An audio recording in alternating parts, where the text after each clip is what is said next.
Oke, pada kesempatan kali ini kita akan membahas mengenai SSD murah meriah lagi ya, yaitu Pioneer dengan tipenya APS SL3N dengan kapasitas 120 GB.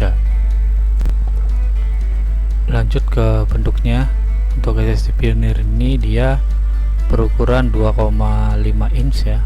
Ini bisa dipakai di laptop, komputer atau notebook, atau bisa juga dijadikan untuk storage eksternal ya. Dan untuk ini colokannya atau portnya itu dia menggunakan SATA ya, jadi jangan sampai salah beli. Kemudian untuk bahannya sendiri dia plastik ya, standar. Baik, selanjutnya kita coba cari informasi websitenya, apakah ada atau tidak. Oke, kita coba ini klik ya. Oke, kita lihat-lihat apakah di sini ada SSD, ini speaker, receiver, subwoofer, amplifier, aksesoris. Oh, nggak ada ya. Kita lihat-lihat ke bawah. Kelihatannya ini dia fokus di ini ya, kayak apa sih? Ke mobil-mobil gitulah, aksesoris mobil gitu. Kayaknya ini bukan. Dan kita coba di Wikipedia, ini tertulis perusahaan Jepang ya, tapi dia bergerak di bidang produk hiburan digital. Wah, fix ini untuk informasi websitenya saya belum nemu ya. Berhubung websitenya tidak ada, jadi untuk klaim garansi biasanya kita bisa ajukan ya, atau klaim ke penjualnya langsung kayak gitu.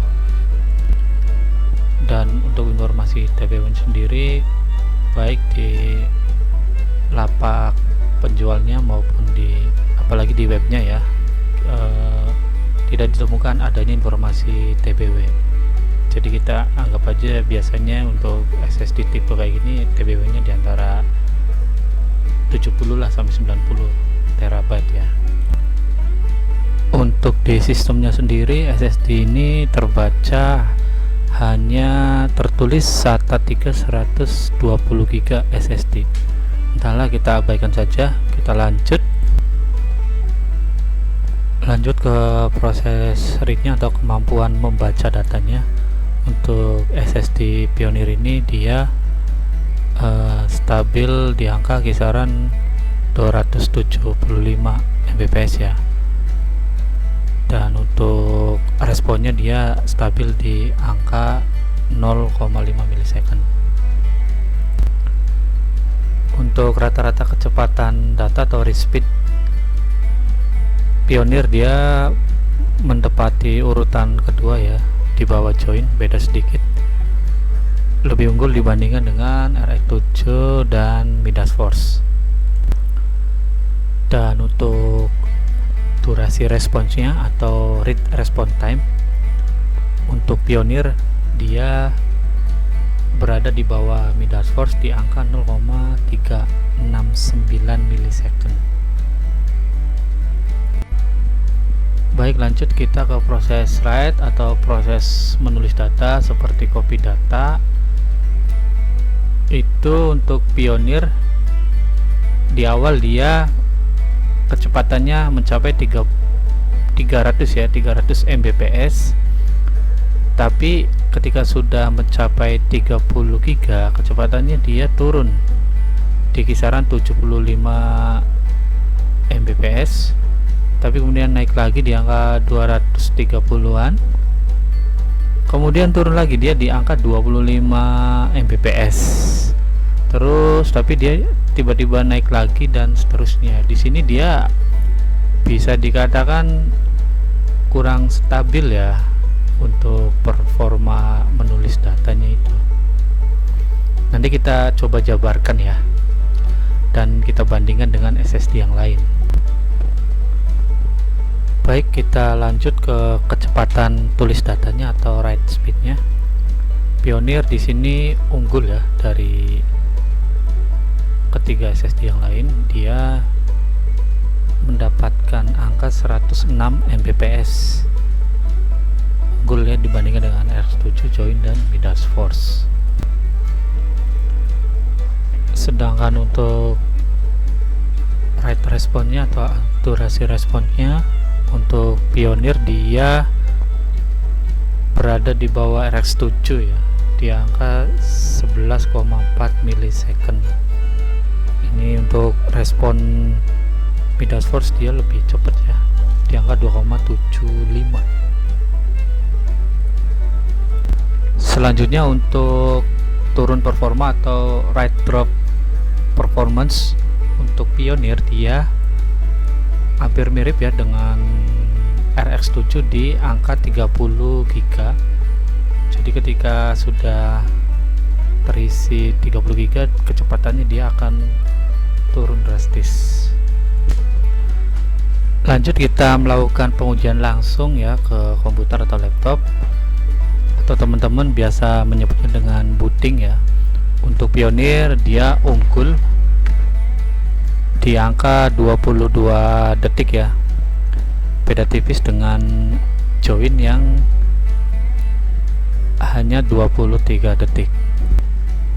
Lanjut kita melakukan pengujian copy data sebesar 10 GB ya dari eksternal ke Pioneer. Dibutuhkan waktu selama 5 menit 7 detik ya. Dibandingkan dengan yang lain, Pioneer ini dia menempati posisi ketiga ya. Yang tercepat tetap Join. Oke, kita lanjut melakukan copy data sebesar 10 GB ya, dari partisi D ke partisi C. Jadi dia copy data secara internal ya. Dibutuhkan waktu selama 51 detik.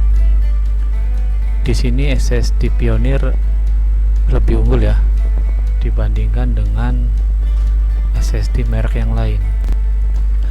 Lanjut untuk pengujian selanjutnya, yaitu mematikan komputer laptop atau biasa disebut shutdown.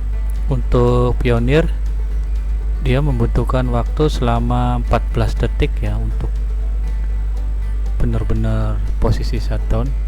Ini lebih lambat ya dibandingkan dengan SSD yang lain. Di sini Midas Force dia lebih unggul ya, dia lebih cepat, hanya 7 detik saja. Selanjutnya untuk harga Pioneer 120 GB ini pada saat pembelian itu di harga 150.000. Tentu harga ini lebih mahal ya dibandingkan dengan SSD merek yang lain. Tetapi menurut saya ini ya sebanding sih dengan performanya, karena di beberapa poin pengujian Pioneer ini dia lebih unggul ya. Jadi kesimpulan untuk SSD Pioneer ini dia ada kelebihan ya ketika kita melakukan proses booting ya, atau proses menyalakan komputer laptop, dia lebih unggul dibandingkan dengan yang lain.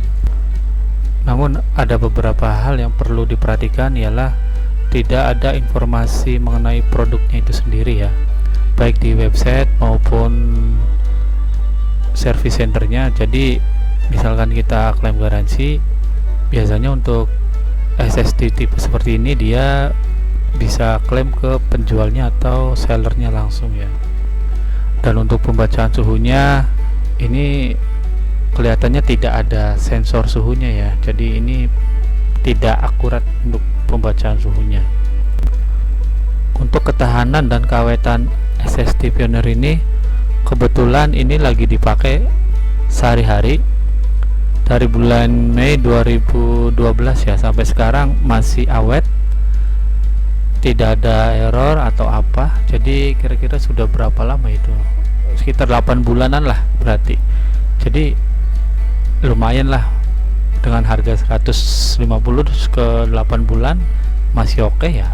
Menurut saya ini sangat layak sih untuk dibeli, apalagi kalau hanya untuk sekedar ngetik-ngetik, browsing atau nonton film drama Korea sih ya sangat lumayan sekali.